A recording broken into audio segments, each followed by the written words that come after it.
Hi, this is Phil from Simply Rhino. In this tutorial we're going to take a look at creating production quality surfaces and solids from 2D design intent.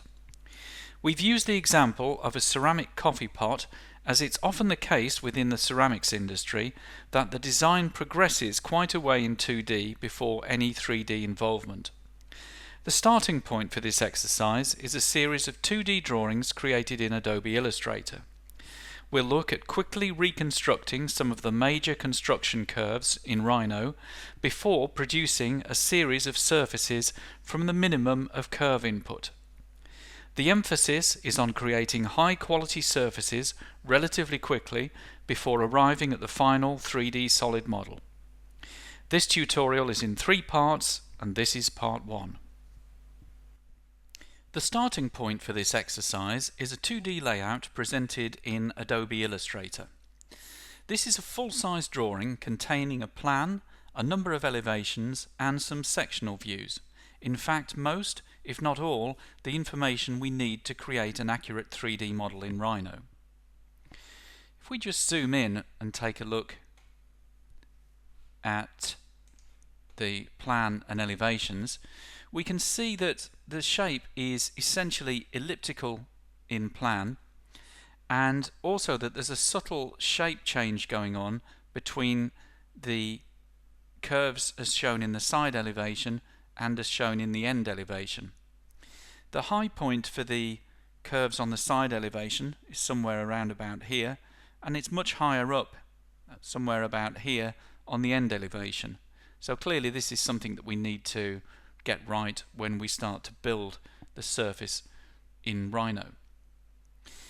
Now, before I bring the drawing into Rhino, I'm just going to draw a simple curve in Illustrator, with the aim really of just showing you the similarities and also the differences between how Illustrator and Rhino handle curves. You'll see if I click on a node here that as I move a point here, and I'll just zoom in a little, you'll see I get these tangent handles that actually move out with this node or control point. And if I pull these tangent handles and move them around, I can change the shape of the curve. So the Illustrator curves are basically controlled by these handles, and Illustrator knows to move the appropriate points either side of the center point on the handle in order to keep the curve smooth. So let's save this file and let's go into Rhino and open this up. So I'm now inside of Rhino, and I'm going to go to File and Open, choose the Illustrator file and bring this into Rhino. I'll have a dialog box come up here, and I'm choosing the Preserve Units option, which will keep 1mm in Illustrator to 1mm in Rhino, and I'm also going to choose this Load Text button here to bring in the text objects. Now the text formatting may get lost, as you can see here, and in fact this isn't of that much interest to me, so I'm going to remove that text. But you'll see that the text on things like dimensions will come through in the most part correctly. Now, first thing I need to do is just to double check one of these dimensions. So my dimensions in Rhino are likely to resolve to more decimal places here. So I'm going to see a slightly different result here in Rhino, but you can see that this is come through at full size. Now, before I go on to start looking at the model of the coffee pot here, I just wanted to take a quick look at this curve that we drew in Illustrator. And I'm going to pick this curve and turn on the control points for it. And you can see here the rows of 3 control points in a line, which are effectively where the tangency handles were in the handlebar editing tools that we were using in Illustrator on the curve. Now, technically, Illustrator draws cubic Beziers, which are degree 3 single span or 4-point curves. So this curve that we have here is not a single curve, it's actually a number of curves joined together. So if I explode this, you'll see that we've got these small segments here, each one of which has got 4 control points. So technically a Bezier is similar to a NURBS curve, with the exception that it can only have one more control point than the degree.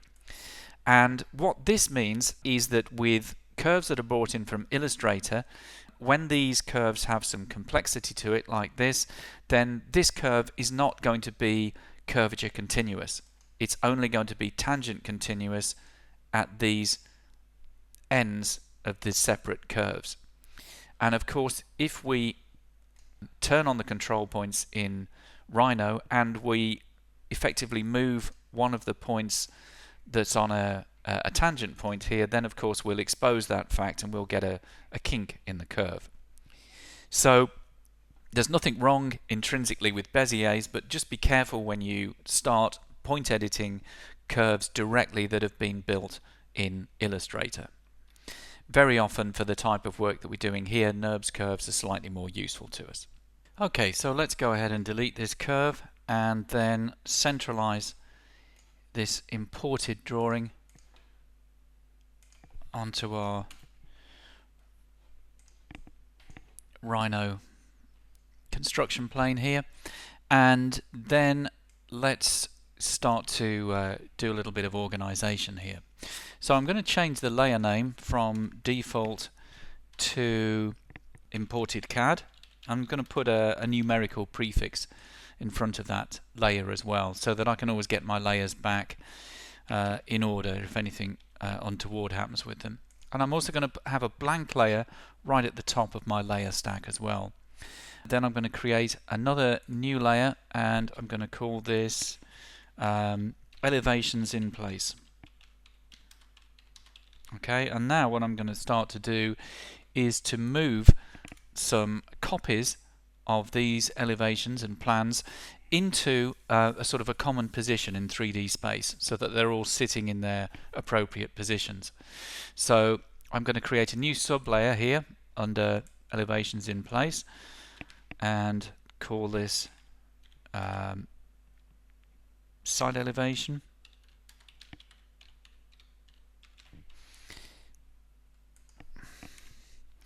And make that layer active, and I'm going to copy the side elevation here onto that new layer, and then turn off the imported CAD layer.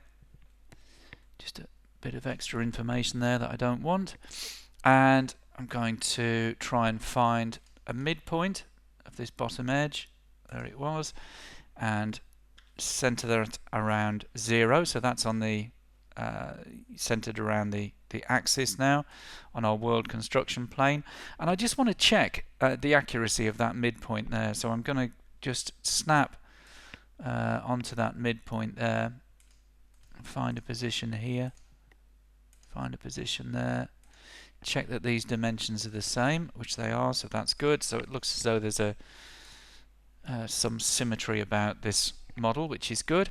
So that's our first object in position, except that of course that this is sitting in the top construction plane at the moment, and it would make more sense if this was on the left construction plane. So to move this from its position to the same relative position on for example the left construction plane, I pick this in the top construction plane and then go to transform, orient and remap to C-plane. Click on the C-plane I want to move it to, and this moves the object from one C-plane to another, keeping the relative position to 0, 0 the same. Okay, so this is an effective way of bringing in a 2D drawing like we have at the moment and orienting the views into their correct three-dimensional positions. So I can now go back to our imported CAD, and let's essentially repeat this process, let's say with this end elevation here. So I'll create a second sublayer here, and I'll give this again the numerical prefix, and I'll call it handle elevation. I'll make this active. Grab this drawing here and copy it onto this layer, and essentially repeat the process here. Center that around an axis. Let's just check another element here.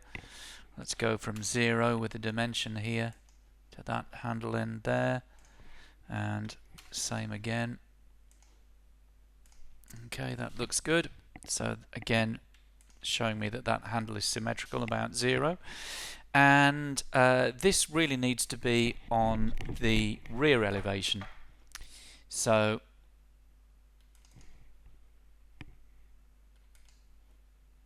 let's set view to back. Pick this and transform, orient, and remap to C-plane. Okay, so if we, for example, now just turn on the side elevation as well as the handle elevation, you'll now see these sitting in their respective positions in 3D space. So now I'm going to go back to the imported CAD, and I'm going to repeat the process of orienting these views one by one until they're all done. Okay, so now we have the various sections in place.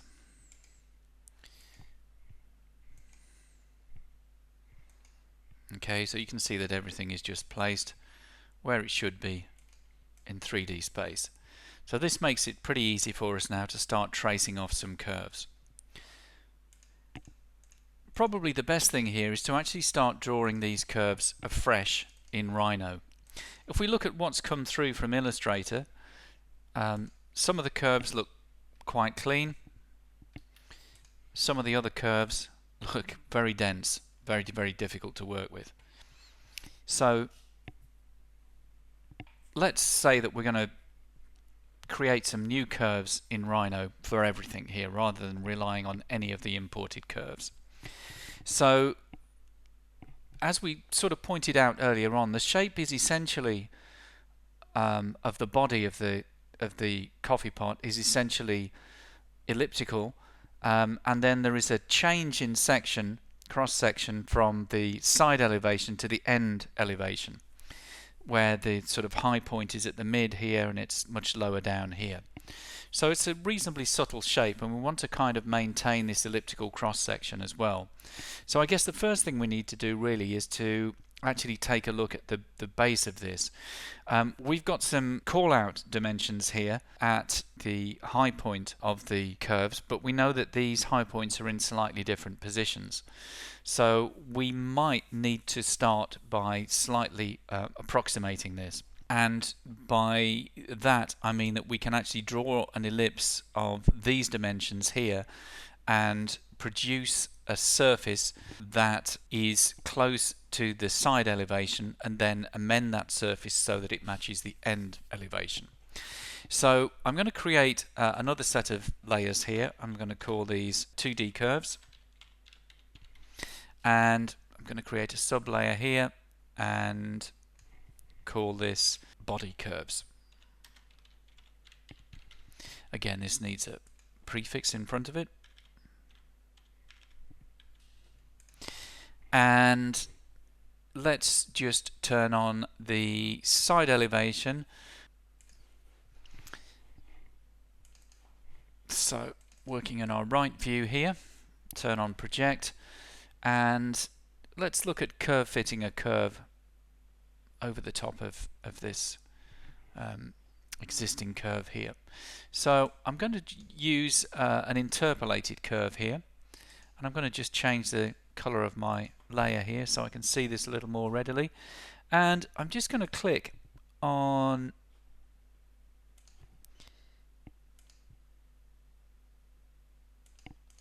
3 or 4 positions there to get that curve.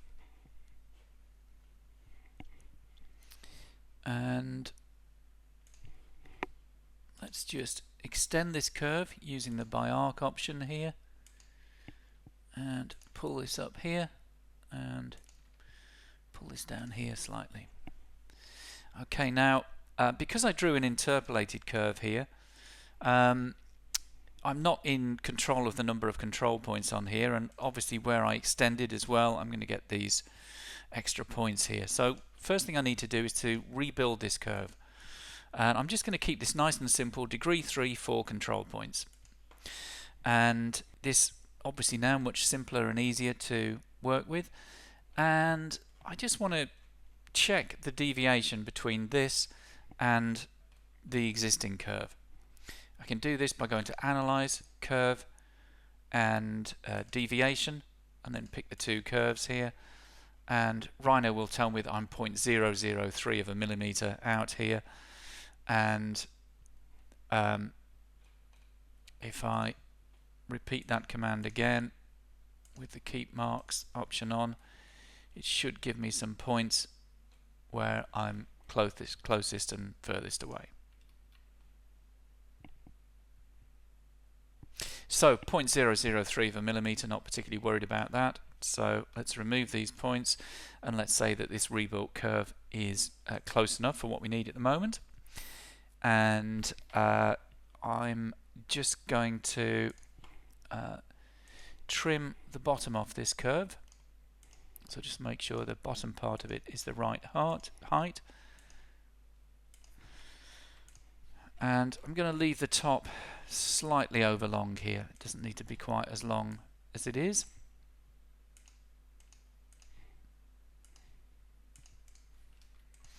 Okay, now when you trim a curve, you don't change the degree or number of control points. Rhino actually reapproximates this curve when you trim it, so it's as you trim it remains degree 3 with 4 control points. Okay, now the idea of the exercise here is to try and build the shape as quickly as possible without relying on having to build too many curves. So I think that I can use just one side elevation curve here and the ellipse, and can then start to build the shape from there. So I'm going to now go to either a perspective or a plan view would do the job here. Let's do this in perspective, and I'm going to draw my ellipse, and I'm just going to check off the size that I need here. So I need it to be 126.1 by 101.1, and of course I need it to be centered around 0. Okay, so I'm going to run the ellipse tool here from center, type 0 for the center, and for this axis here it's going to be 126.1, but I only want half of that dimension, so I just type in the maths for that in the command line, and that fixes that axis. And then this one is going to be 101.1 over 2, and that's the axis that way. Okay, so we've now got some body curves here. Let's just take a look at how that ellipse compares to the plan view that we had here. So let's turn off the handle elevation, and let's just have a look in top view here. It's actually pretty close. Now we're expecting to modify this slightly, so I'm not expecting it to be exact, but that looks pretty good for the moment. So because I'm going to build a surface here that I'm going to modify, I want to build this quite simply. So let's create a new set of layers here, call this surfaces, and we'll call this one, again with a numerical prefix, we'll call this body surface. And we'll call this body surface outer, because I think we may be building the B surface, the inside surface of this.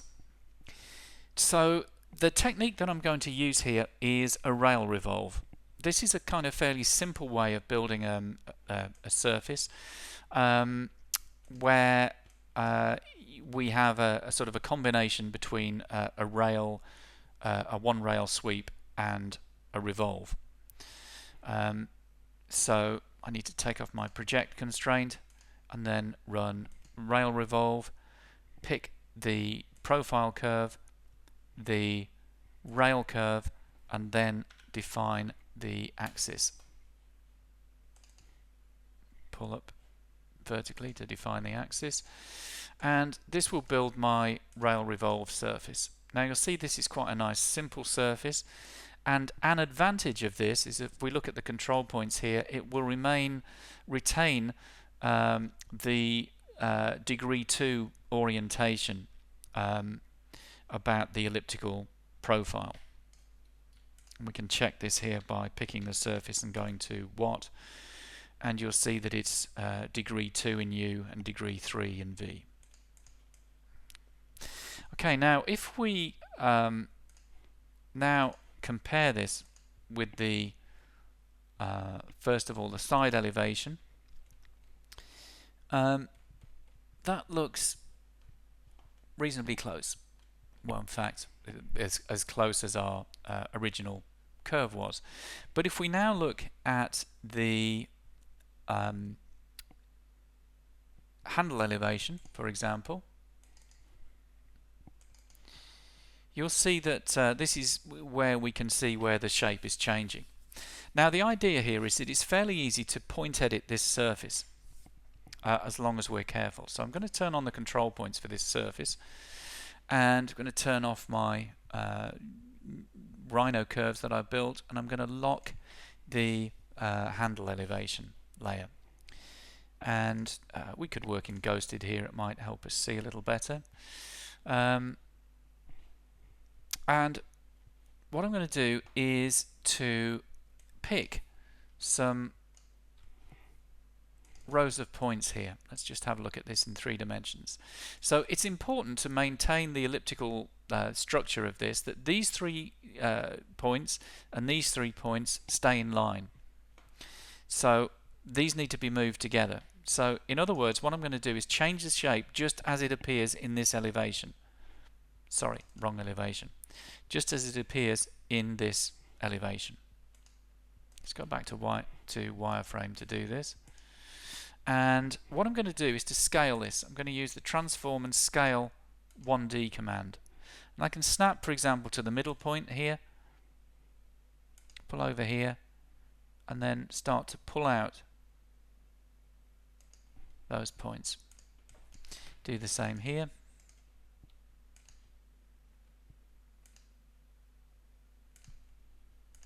And just gradually get this shape correct. Okay, need a bit of iteration to do this. Just be careful when you're selecting the points for this type of thing that you don't select anything you shouldn't be selecting. So I've been careful to lock layers here. These ones want to come in slightly. So all the time using scale 1D here. Okay, so we're getting closer now.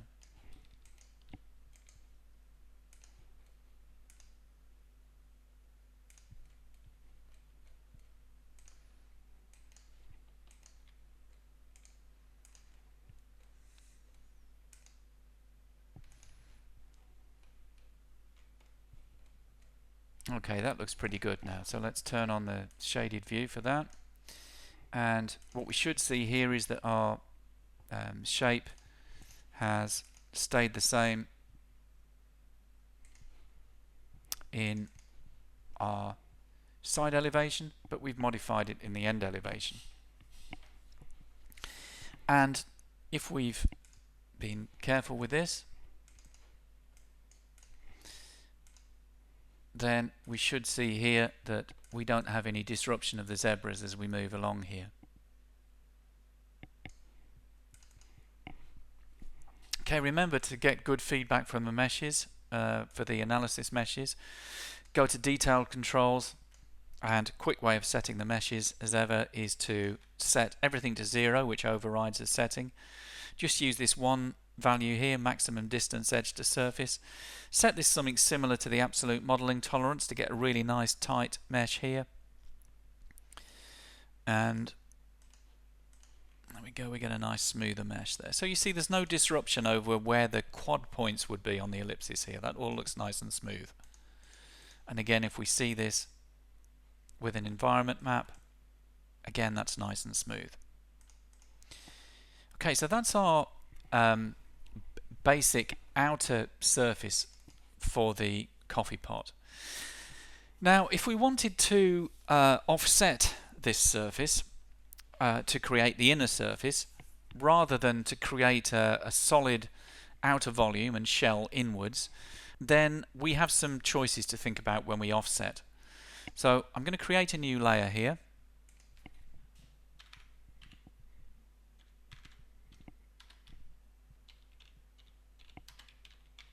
Call this body surface inner. Make it active, and let's look at offsetting. So pick the object, surface, offset surface. Offset will occur in the direction of the arrows, so if you want to flip that direction, just type in, just hit the flip option here. I'm going to set my distance to 3, and I'm going to offset. Now when you offset, normally you offset to a tolerance, okay, and that means that your inner surface is going to be more complex than the outer surface. Now in this instance that's probably not too much of an issue, because this is really a B surface, and in fact this surface wouldn't even be used to define any tooling in this instance, because this pot would be slip cast, so that it would only be the A surface that was being used to define the tooling. But of course we need to create the B surface so we can work out things like the fit of the lid. Let's just take a look at this and see whether we've got any disruption over the tangencies. Sometimes when we offset a surface that is degree 2 in one direction and 3 in the other, we may very occasionally get some disruption around the quad points. We haven't got any there. So this is a reasonably good way of creating a surface that is not really for aesthetic purposes. It's just a functional inner shell. However, if we wanted to offset and have a surface that had fewer control points, then we would use the loose option. The loose option really is a control point offset, so it offsets the control points by a fixed distance, giving us effectively the same control point structure and degree on the offset as on the original object. So that's this loose option here. When this option is enabled and you have a surface that has the quad points in it, then first of all the surface is going to split around those tangent positions, and it's likely that if we run the zebras on here, that we're going to see a discontinuity here, because those tangent points will be lost, because we're only moving control points and there isn't enough information in the loose loft to maintain the tangencies. So let's say that we were offsetting here a surface of mixed degree, and we wanted to actually maintain those tangencies. Well, again, it's not too difficult to achieve this. What we could do is explode the polysurface that we get and essentially discard 3 of the quadrants, turn on the control points for the remaining quadrants, and we can use set points, set XYZ coordinates, to realign these points, snapping to the end points. So this is what I mean here. So we're going to go to transform, set XYZ coordinates, and I want to align these to the x-axis in world space here and just snap back to that endpoint. And then repeat the process here.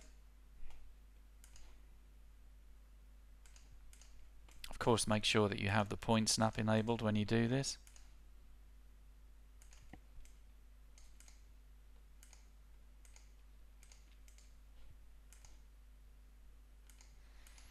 And then we'll now do this with this pair of points in the other direction.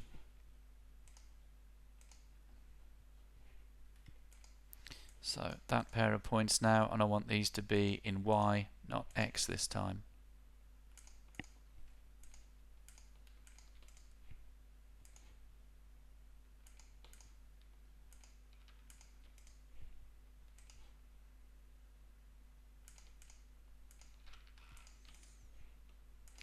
Okay, so these points now, when we look at them in top view, for example, you can see these are all lined up with each other in X and Y now. So they're all giving us effectively these 90-degree conditions, which should mean now that when we mirror this back out around 0,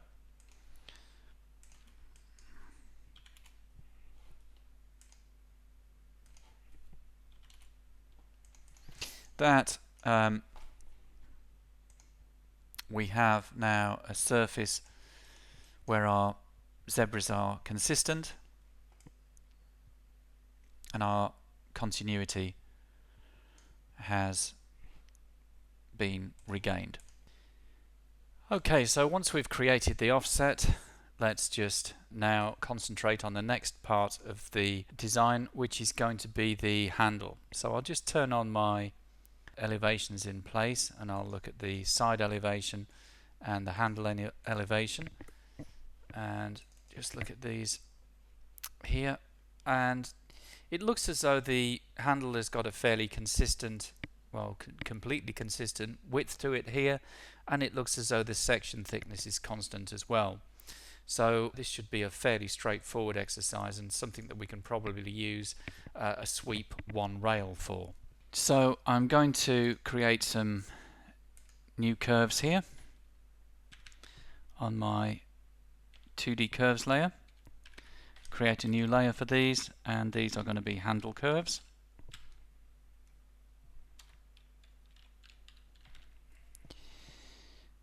Make this active, change the layer color so I can see what I'm doing and make sure that my elevations in place are locked. And then I just want to go to Analyze and Distance and just kind of look what the perpendicular distance is across here in a couple of places. Okay, so it's 6.5 millimeters fairly consistently here. So let's again do something similar to we did last time, and that is to use interpolated curve to create a curve here and extend the curve by an arc and then rebuild.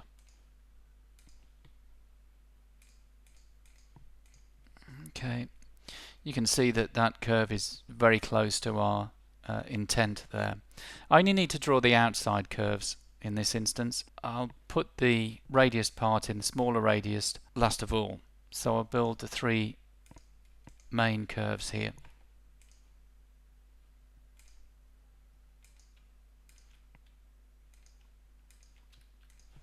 So once again rebuild. And then finally this curve. Once again these curves are all slightly overlong.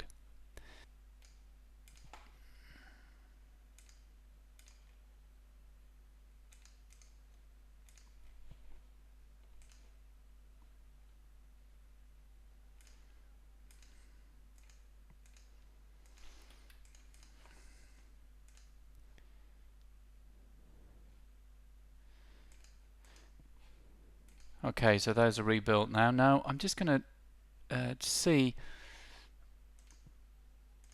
what if we're reporting a radius back from our Illustrator artwork, roughly about 20 millimeter radius here, and the same here actually. So I think what I'm going to do here is just put a fillet curve in here with a radius of 20, and just have a look at this with the elevations in place. Yeah, that looks about right. But the fillet, of course, is only tangent continuous at the start and end, so I'm going to take this out now and replace this with a curvature continuous blend. So I'm going to show the elevations in place here so I can style the blend and curve fit it to our fillet as much as possible. But of course I want this additional continuity that I'm going to get. So I'm going to set the continuity to curvature, which is G2, curvature. I'm going to take the middle point here and I'm just going to pull this back until I get a shape which is closer to the handle. Now, of course, we won't be able to match this exactly at this point now, because our curvature continuity here is going to give us a slightly different shape, particularly around about here, because what happens is that the radius here is gradually changing, going from something that's about 20 here and going to, you know, almost an infinite radius here where we've got very little curvature going on. So we just kind of want to make this blend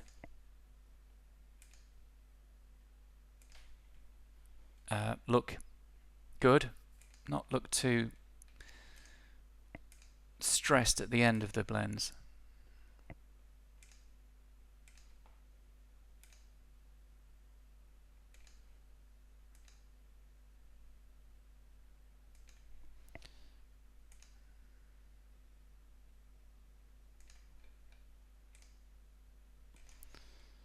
Okay, so we'll leave those blends a little bit fuller in the middle. Okay, so let's look now at the cross section for the handle. So let's turn on the elevations in place and look at the handle elevation here, and just take a measurement across here. So 20 millimeters across the handle there. So our handle cross section then is a rectangular section of 20 by 6.5 millimeters. Now, the rectangular section isn't going to look particularly good if we sweep this along the curve. Generally speaking, where you have these flat areas here, this is going to look as though it's almost probably going to be sunken in slightly. So I want to give the surface here a bit of crown on both of the two rectangular sides. So I'll do that before putting in the corner radii of the blend, which seem to be something of the order of 4 millimeters. So those 4 millimeter radii are going to go on after we've done the sweep. So let's just go to the handle curves layer again, and I'm going to draw in the basic rectangle using a rectangle from the center here, starting this at 0, and this is 20 millimeters wide by 6.5 millimeters high. Now, in order to add a bit of crown onto this, I'm going to just take a line here at 0.25 of a millimeter, and on this side slightly less, 0.15 of a millimeter, and use that to snap a midpoint of an arc to. So I'm going to use the 3-point arc here, which is start, end, point on arc, and repeat the process here. Now the arc looks pretty good here, but I need a bit more in the maths here in this curve, so that when this sweeps around and creates a double curvature surface, I've got a little bit more room for blending edges and matching curvature. So I'm going to rebuild this as a freeform curve or a spline. Again, degree 3, 4 control points, and you can see here when we preview the rebuild that our deviation is extremely negligible. And repeat the process here. So these are now both freeform curves. So I'm going to mirror this, using the x-axis prompt here, and mirror this one using the y-axis prompt. Okay, and then I'm just going to draw up a little point here. That's going to be the point that sits on the rail, and I'm going to remove the rectangle and then just join these four arcs together.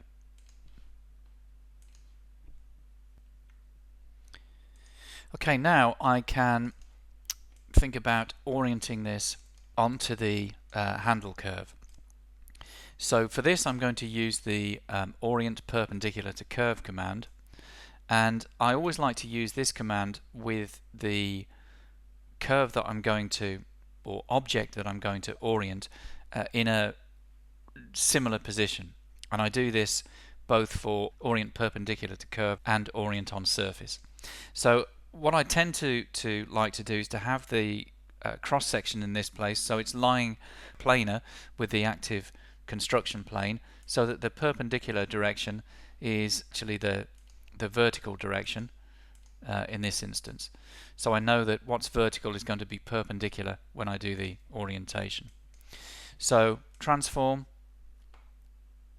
orient, perpendicular to curve, pick the objects to orient, the base point, and then snap to the curve that I want to orient to. Okay, so I'm going to enable the copy option here, and I'm also going to enable the rotate option. Move this right to the end of the curve, and then because I've got my ortho on here, it's very easy just to rotate to 90 degrees. And I should only need to have one cross section here to propagate that correctly along all of these rail curves here. So let's create a new layer on our surfaces and call this handle surface, and make this active, and then look at our sweep.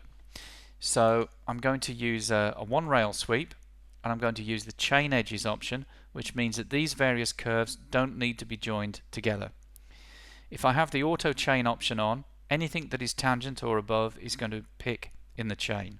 So I can just pick one curve, and all the other curves that are tangent or better continuous will pick. Then I enter, and then pick the cross section curves and enter to get to the curve seam option. Now the sweep in this case is going to produce a poly surface which is comprised of four separate surfaces, each one of these four curves. So I want the curve seam to be in a corner. So that's in a good position there. So I'll enter to get into preview. I'm going to use the freeform style of sweep here, which allows this cross section to move about the curve, always staying perpendicular to the curve. And of course use the do not simplify option here, and then OK to accept that. So I can then just turn off the curves just temporarily and cap the ends of this, and then add the fillets. Now we had 4mm approximate radii on the outer edges, which means we're going to need obviously to put a smaller radii on this inside edge, and I'm going to look at using a blend rather than a fillet here, just to give me some slightly better continuity. But I'm still going to use a solid command for this. So it's solid, fillet edge, and blend edge. I'm going to pick the radius of 4 here, set a radius of 4, and pick an edge. Okay, and let's enter to get to a preview, and just have a look at whether we go for distance between rails or a rolling ball fillet here.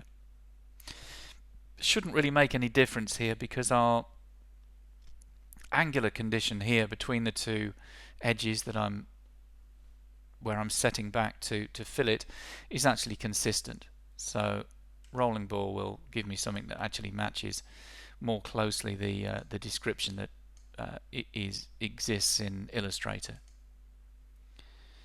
So that builds okay, so let's repeat this on the other side. and then let's put a smaller radius, maybe a 2mm radius, on the inside edge. Again with a blend.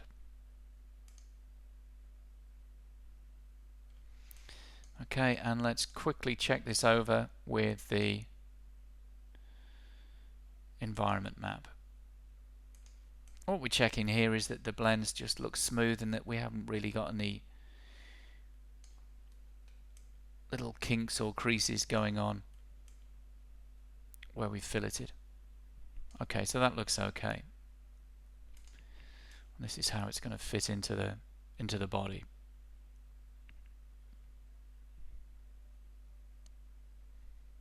So that's the handle finished for now. Thanks for watching, and please do check out the second and third parts of this tutorial.